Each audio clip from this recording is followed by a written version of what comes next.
This week on Gert's Ranch Adventures, I might be going to Oz. There's tornadoes around. In the meanwhile, I'm gonna go put out mineral, and I got a sick calf. Let's get into it.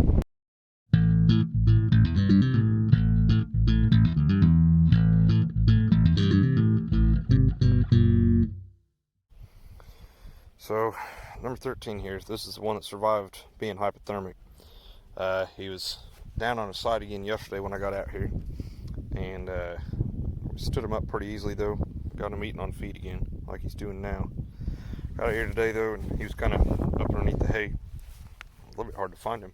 I was confused for a minute, but he's not wanting to stand up this time. So he looks pretty miserable. I don't think you'll be able to tell with him laying down like this, but he's just kind of hollow. Got nothing in him. So he was doing a little bit better there for a while. He was getting quite a bit of feed and he was doing all right. I suspect what happened is once all the rest of the calves kind of figured out that when I come out here there's going to be feed, and since he's one of the littlest guys out here, I think they were bullying him off of it. So we've got him in a separate pen, as you can see. So got him in all of this with some friends. Picked out some of the other smaller guys. Get them in here, they're getting fed separately. That way I know they're getting it, not getting pushed off. Cows are kind of, they're assholes. They'll bully the little ones off so they can get more. You know, kind of, well, survival of the fittest type thing. But I prefer that they all survive. That's not looking good for him. I've texted a vet, see what she thinks. Might see if I can get her to come out and give him IV mineral. I gave him one of those tubes of some stuff called Magnagel. It's just what I had on hand that I could get him quick. We'll give him a shot of vitamin B12 complex yesterday. So the other thing I have to try is it's just Pedialyte. Grape was what they had, so got that in that bag. We'll put that tube down his throat here in just a second. He's eating real good, so I'm gonna let him do it to it for a minute here before I mess with him any. Hopefully though, we'll get those electrolytes in him, and by the time he finishes that feed, he's going to be thirsty. But he won't stand up on his own, so I can't get him to water. I can bring him some, but we'll get him electrolytes and water that way. Try to get him rehydrated. Maybe we can get him up on his feet. Haven't heard back from the vet yet. We'll see what she recommends.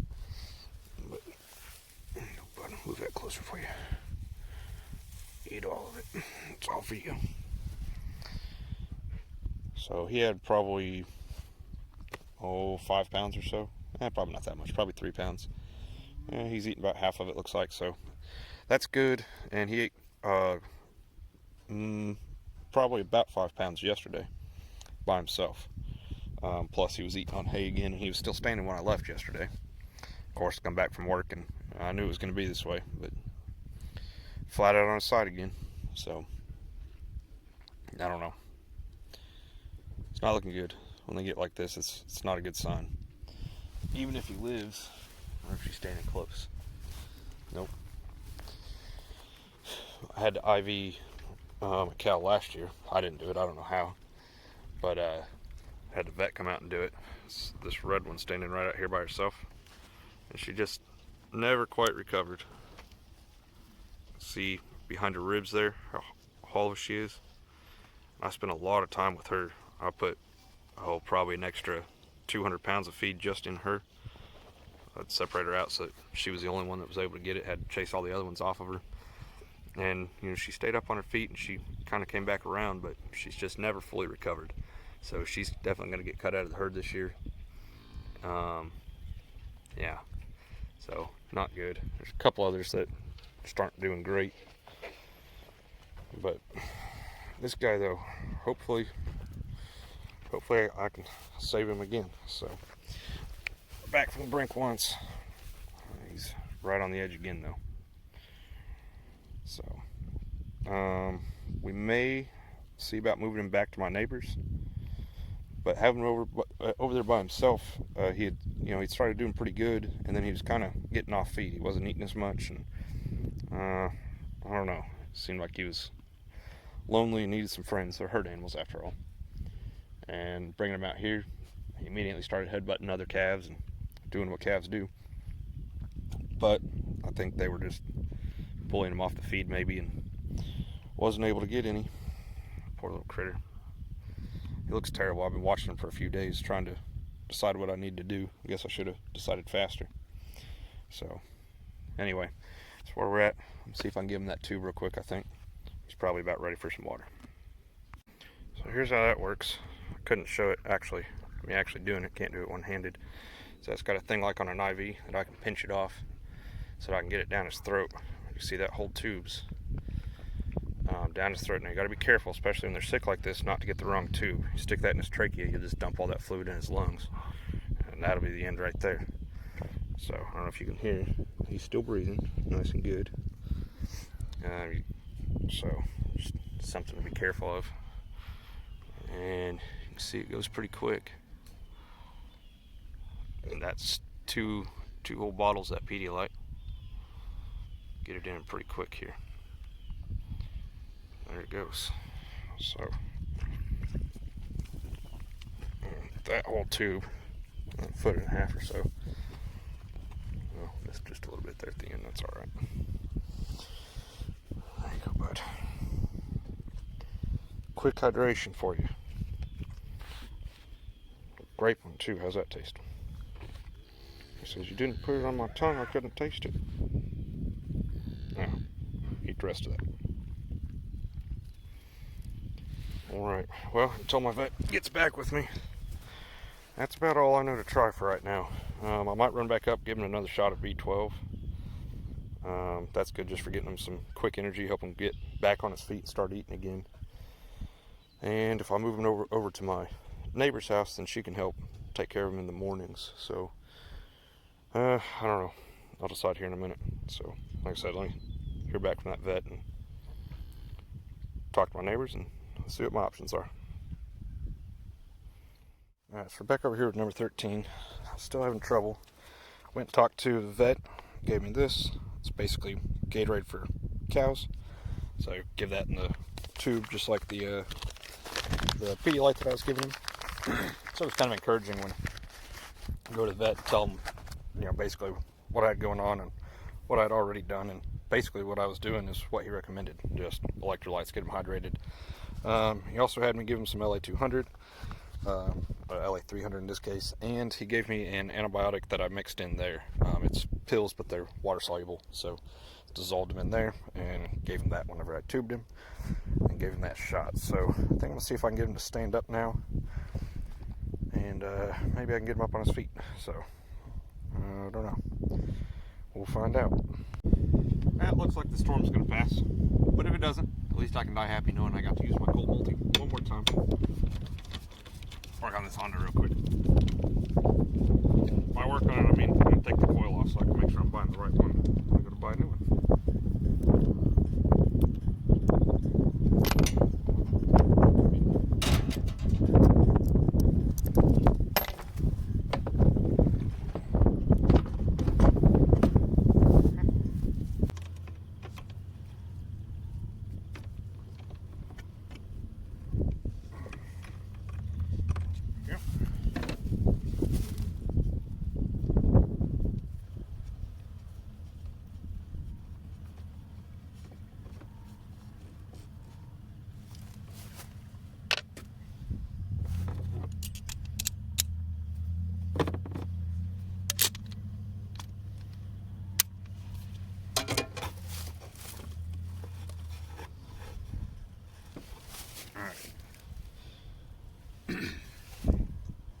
Green on that side, black and yellow on that side.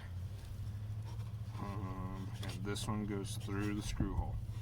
Don't forget that. Good.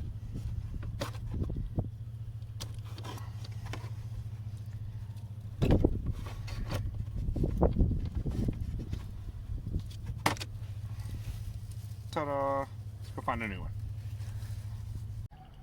Okay, check this out. Ohms here, right? That's going to tell you how conductive something is. So we're going to test from here to here.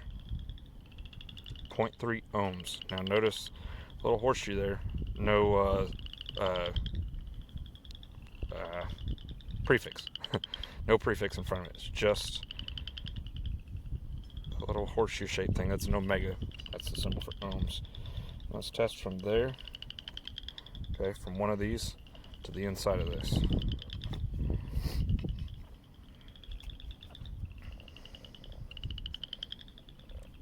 And so even when it's trying, is that capital M in front of it there? That's a mega ohm. Or in other words, a million ohms. That is likely our problem. That's not 0L, it stands for open loop.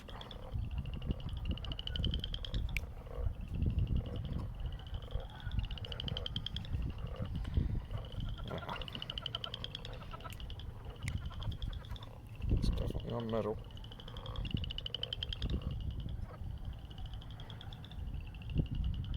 Okay, so 1 point something million ohms.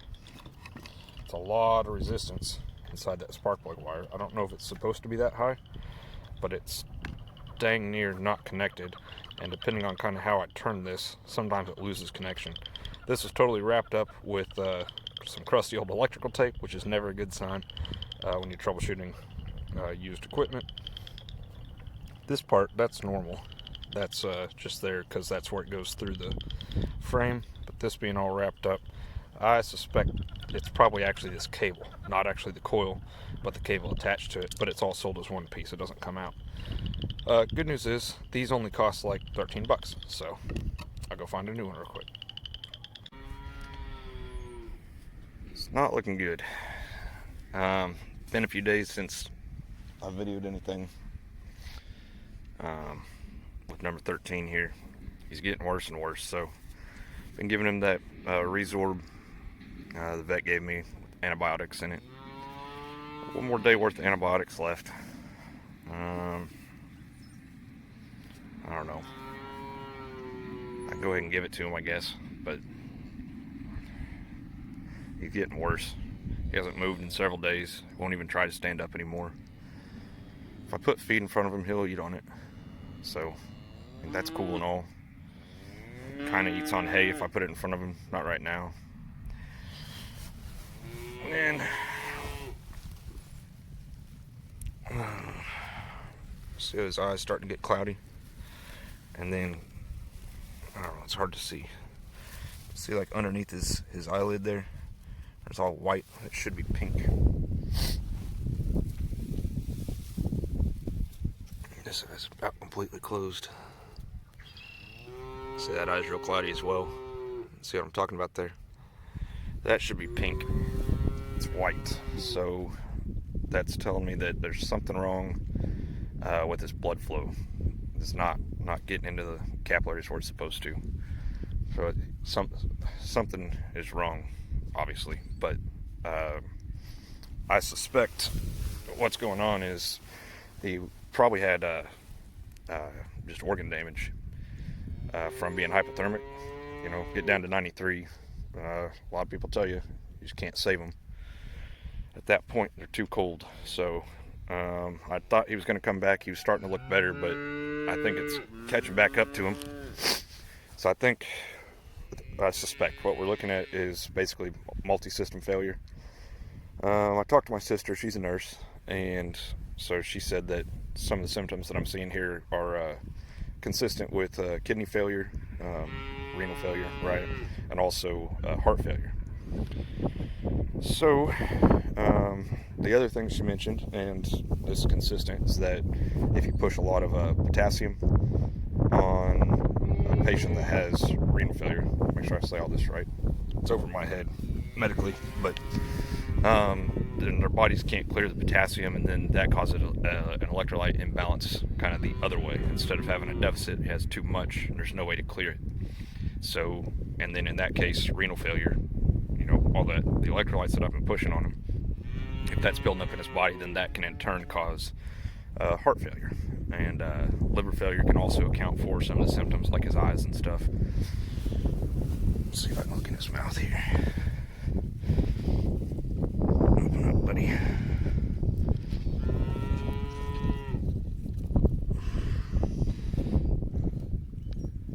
more or less normal, but still not as pink as he used to be, kind of under his tongue there. The cloudy eye, that's consistent with pink eye, but I've given him antibiotics, which should clear away that pink eye if that's what it was. So I think that's something else related to organ failure. So unfortunately, yeah, I think it's about time to call it.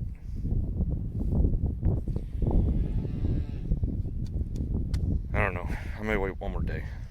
It's a hard decision to make. You know, I don't want him to suffer. I don't want him to die, obviously. But if he's gonna die anyway, there's no point in making him suffer.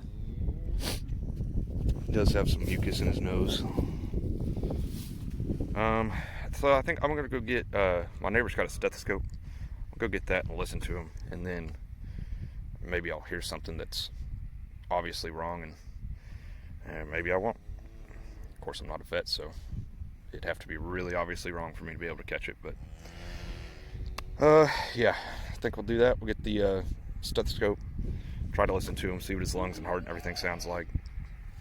He's got some other kind of breathing abnormalities, but yeah, I think it's about time to call it on this one. Like I say, don't want to call it too soon. You know, if there's any chance that he could come back around, and of course, as soon as I pull the trigger, literally, right? And I'll never know for sure if he could have made it, but at this point, I think it's pretty obvious. So, I get a stethoscope, try to listen to him, and see what I can hear. Came over to borrow a stethoscope from my neighbor. Thought I'd show you this while I was over here. Been a while since I've seen it. Pretty cool. Pretty sweet looking bridge. So they're getting a riprap put in. Imagine they'll put some more over there. Very cool. About done. That means about time to settle up with the dozer company here on all the dirt they pulled off of my place for my pond. So we'll see what he's willing to do for me. As far as trade and work goes, maybe I can get him to, hopefully I can get him to just bulldoze my pad where I'm going to be building my house and shop and everything. Yeah, looks pretty good. Pretty wild. You know, way down there, that's where the road always was. None of this was here. All this, you know, built up here, all came out of my pond. Pretty cool. Big old pile of dirt there. So, anyway, I imagine they're about done. Pretty neat. What the hell? How'd these guys get in here? Huh. Gate's closed. 36, 30. Just the three of you? They left everyone else behind? 47. How'd they get in here? Fence is still up. Huh.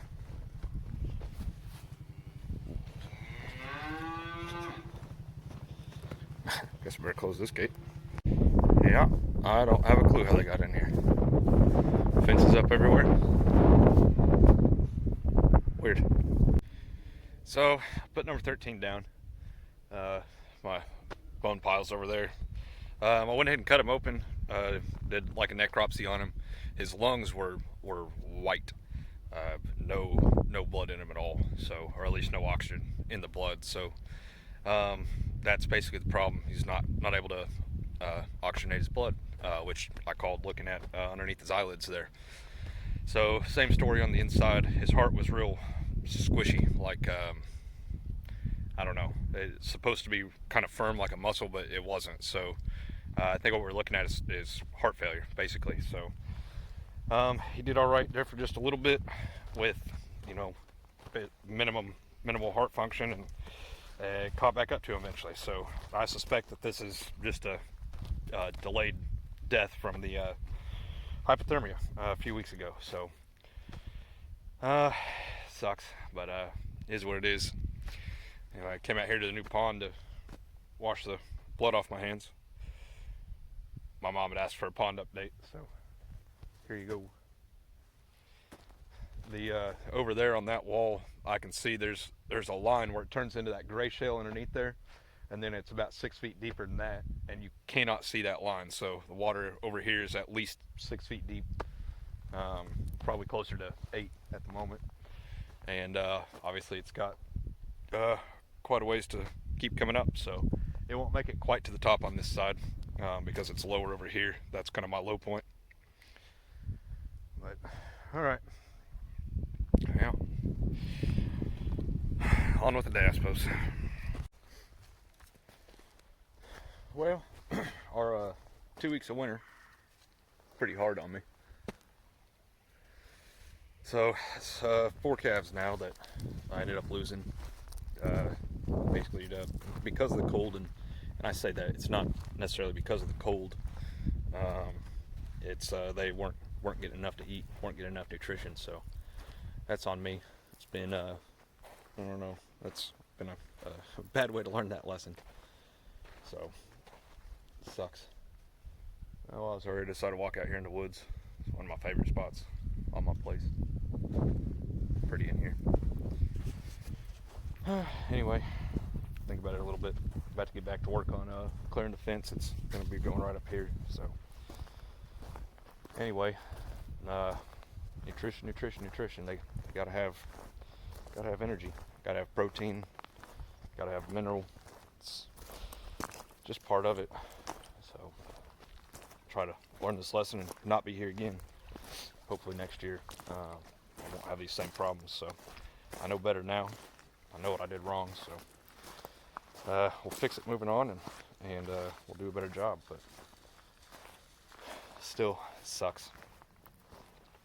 Financially, that's a pretty hard hit. 4 calves and right in a row like that, and they're not the first ones I've lost. So, you expect some loss to calving, stuff like that, and disease. I mean, they get sick even if they have all the right nutrition. They're living creatures just like anyone else or anything else. So they're not invincible. They're pretty tough, but not invincible. So. Bad deal.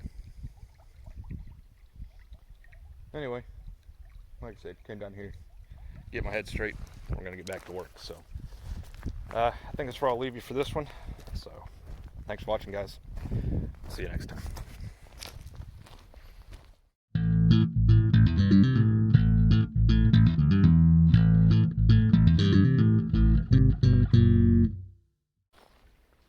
Dog got stuck over there. She's trying to figure out how to get back down. Started to walk off, and I could hear her whining. She's got to go over here. See if I can help her. Come on this way, dog.